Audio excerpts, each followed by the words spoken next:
തൊടുപുഴയ്ക്ക് സമീപം പുറപ്പുഴ സ്വദേശിനിയായ ജോർലി എന്ന യുവതി വിവാഹം കഴിഞ്ഞ നാൾ മുതൽ ഭർത്താവിൽ നിന്നും ക്രൂരമായ പീഡനങ്ങൾ ഏറ്റുവാങ്ങിയതാണ്.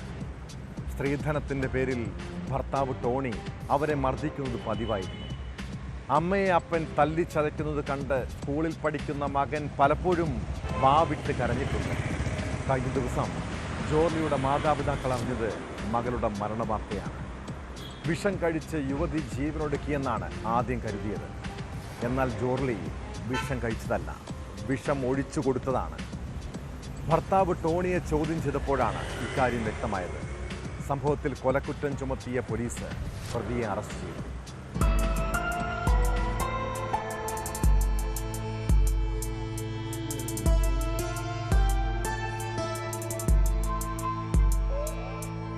ഇക്കഴിഞ്ഞ 26-നാണ് ജോർലിയെ വിഷം ഉള്ളിൽ ചെന്ന് ഗുരുതരാവസ്ഥയിൽ തൊടുപുഴയിലെ സ്വകാര്യ ആശുപത്രിയിൽ പ്രവേശിപ്പിച്ചത്.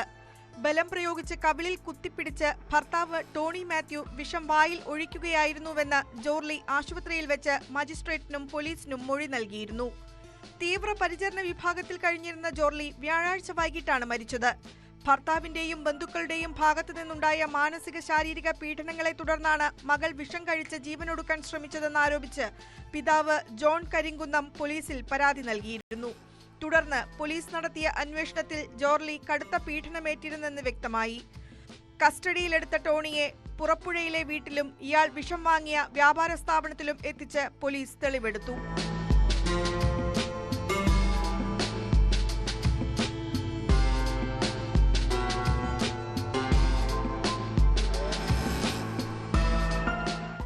കോടതിയിൽ ഹാജരാക്കിയ പ്രതിയെ റിമാൻഡ് ചെയ്തു. 20 പവന്റെ സ്വർണ്ണാഭരണങ്ങളും 2 ലക്ഷം രൂപയും നൽകിയാണ് മകളെ ടോണിക്ക് വിവാഹം ചെയ്ത് നൽകിയതെന്ന് പിതാവ് പറയുന്നു. പിന്നീട് ഭർത്തൃവീട്ടുകാരുടെ നിർബന്ധത്തിന് വഴങ്ങി 4 ലക്ഷം രൂപയും പലപ്പോഴായി വാങ്ങി.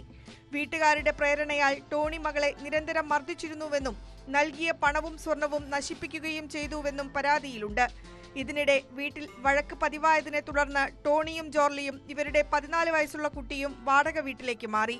ഇവിടെ വെച്ചും മകളെയും പേരക്കുട്ടിയെയും ഉപദ്രവിച്ചിരുന്നതായും ജോണിന്റെ പരാതിയിൽ പറയുന്നു. ഈ വീട്ടിൽ വെച്ച് ജോർലിക്ക് ഭർത്താവ് വിഷം നൽകിയെന്നാണ് പോലീസ് കേസ്.